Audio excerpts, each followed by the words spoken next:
I was dead wrong about these series because I definitely felt that for sure Orlando was just a broken team and there was no way that they were going to be able to face the Pistons.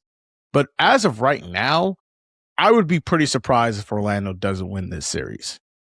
The thing about the playoffs and the thing about the NBA that is so difficult for, I think, a lot of casual fans to grasp and to get is that the regular season in basketball is completely different than what the playoff basketball is, right? It is not just the fact that there are so many more games being played and the importance of the game simply just do not matter, right? A lot of times there's always this desire for basketball fans to try and be what football is. But the nature of football stresses every single game. You have to win as many games as you can because you want to have decided advantages. A bye in the first round, home field advantage in throughout the playoffs, your ability to win your division, right? Rest potentially in a week 17 where you don't need to play everyone, or week 18 rather, where you don't need to play anybody because you had all this, done all the winning already early in the season.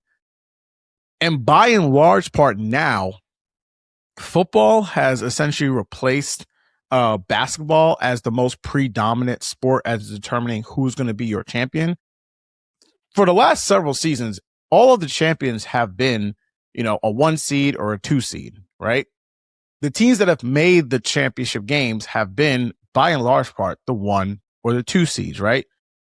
Outside of the year that Mahomes had, where I believe they were the 4 seed or the 3 seed. I think they were the 4 seed when they got to the Super Bowl, end up losing to the Eagles. It is essentially the top 2 seeds that get there every single time. And while we have not gone all the way in the NBA as far as having a team that was, an 8 seed or a 7 seed win the championship, we have seen these teams get to conference finals, get to the NBA finals, push teams in the finals to where these teams can win. Indiana was the 4 seed last year, and I keep repeating to people, was under 500 come Christmas.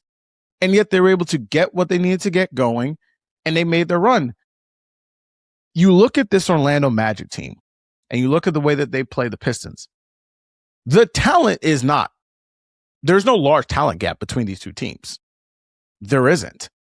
If you look at their preseason odds, the Orlando Magic were projected to win more games than the Pistons. The Orlando Magic had, by and large part, a very disappointing season to end up back in the play-in, not only being in the play-in, losing in the play-in, and then having to end up being the 8 seed.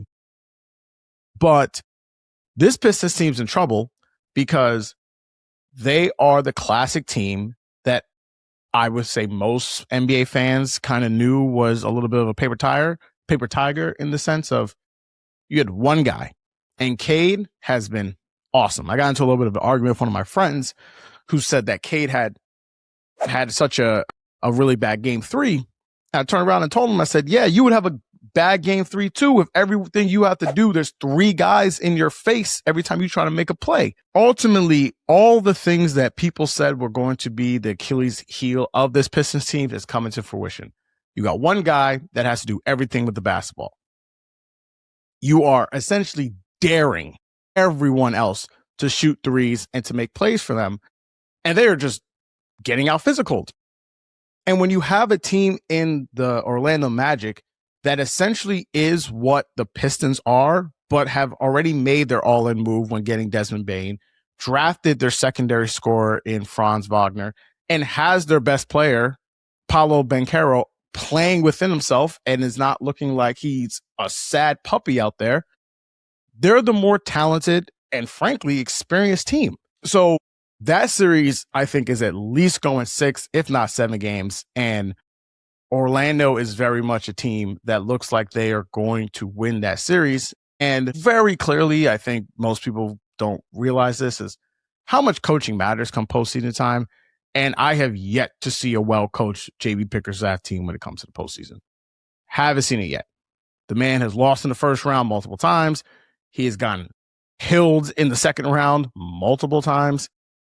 I simply do not think that the Pistons were ever going to reach the new level of expectation that I think a lot of fans had for them. Did I think that they were going to lose in the first round? Absolutely not. Did I see them getting clipped by what I thought would be Cleveland? And we will get to Cleveland. Absolutely. Because there is just something to be said about a team that plays hard for all 82 games. And then there's a team that understands what the 16 games you need to win to get into to win the championship, what that requires.